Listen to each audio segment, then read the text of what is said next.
Believe it or not, this boat is a classroom. The lecture is, without question, a bit unusual. You guys are going to be standing on the back of the boat. You guys are going to be deploying this, okay? So it's going to be hooked with bait. You're going to throw this in. The laboratory is, well, big. It's the ocean.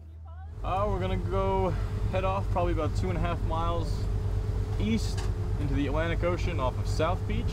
The 25 kids on board are high school students from around the United States, participating in a program called Summer Scholars run by the University of Miami. Many are planning to pursue careers in marine biology. And on this sun-drenched day, most will be getting their first chance to work side by side with the university's shark researchers. So, why are we out here? So we're out here to catch sharks, right? But there's a reason we're not just out here to catch sharks just for fun and enjoyment. We're actually out here to do research. Stephen Kane is a University of Miami marine biologist. Since the program began, we brought out over 7,000 high school students. How remarkable is it that on every single trip that we're collecting samples, we're also educating the next generation of marine science? Ashley Lascano and Gabby Fernandez live in Miami. They've grown up on the water. Ashley is hoping to become a marine biologist, Gabby a veterinarian.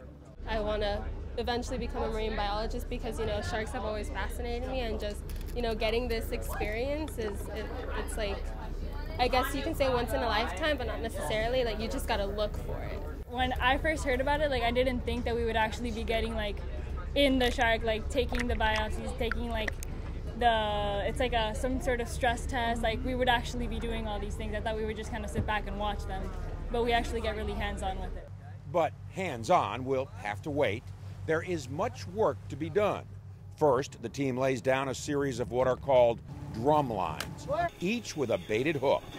The students do the honors. We got a great piece of bait here for you. Left hand like this. Perfect. Right hand holding the bait. Once the bait and the weight are in the water, the buoy follows, marking the spot where the line is down. Shark researcher Robbie Romer says there's no better way for the kids to learn.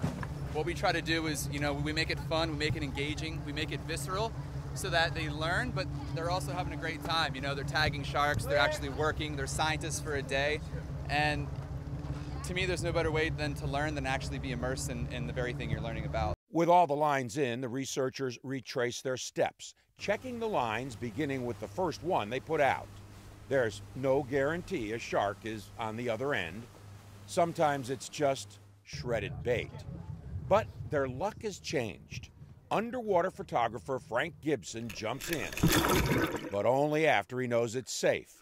A sandbar shark is hooked. It's clearly not in a good mood, thrashing as they hoist it onto the platform. The researchers are quickly on him, like riding a bucking bronco. Ready, guys? 1, 2, 3. 1, 2, 3. Right there. The choreographed move centers the shark on the platform. Hold on, let me get the pump in, you're good. The pump is used, researchers say, to pacify the shark and to flush oxygenated water over its gills. Tests are done rapidly. The students are helping too, taking measurements and tagging the sandbar shark with what's called a plastic spaghetti tag. Give it a tug. Tag number confirmed. -29. Read the tag number. Tag number is 374911. What are you learning from tagging these sharks? We're interested in the movements of sharks. Where do they go? If you want to conserve a species, you kind of have to know where it's hanging out. We call that a home range. We found out with tiger sharks, for instance, that there's a big group of tiger sharks that hang out in the Bahamas, and that they're traveling great distances to meet up there. Some of the students watched the drama unfold from the top deck. Taylor Minter was one of them. Her family is from Spain and Portugal. They live now in Maryland. I thought that was amazing. I thought that was so cool. I've never seen a shark in person before. Taylor was just fine keeping a little distance between herself and the shark. Kind of want to touch it. I kind of do. Just kind of? Yeah. All right, I really want to touch it. Okay. Photographer Gibson records the moment the sandbar shark is released and swims away. Before long, a nurse shark is on the platform. Stay on it, stay on it. The organized chaos begins again. Here you go. One more. 1 second. Here we go. 1,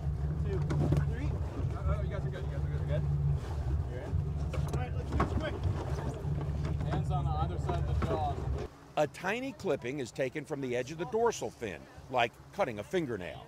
From this, the biologists can look at the shark's dietary trends and the toxicity of its environment. A blood sample is drawn and the animal measured. The students are in the thick of it again, side by side with the research team. 220 for total length. Many shark species are very susceptible to stress, and the researchers are mindful of that. So everything from the kind of hooks they use to the length of time of the exam is done with the shark's welfare as the top priority.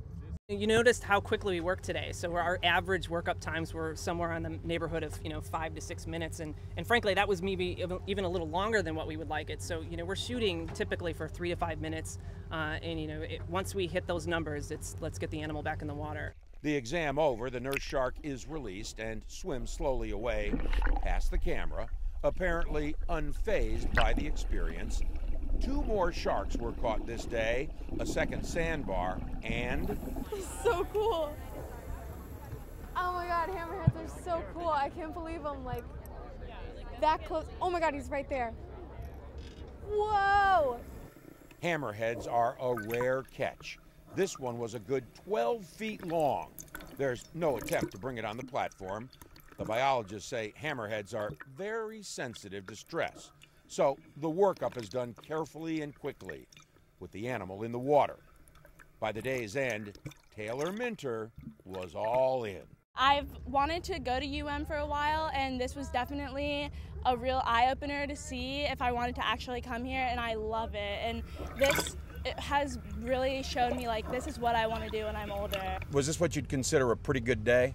I forget, one of the students down there came up to me, and it's also, we should say it's a beautiful day, but it's also a hot day with, the heat index probably over 100. We're trying to make sure everybody's hydrated. There's a student down there who says, she's looking a little dazed and confused. I said, are you okay? Do you need water? And she's like, no, I just tagged a shark for the first time. And I'm like, okay, we did our job today. And the students, well, they did just fine too. Good job. Really nice job. Nice job. Okay.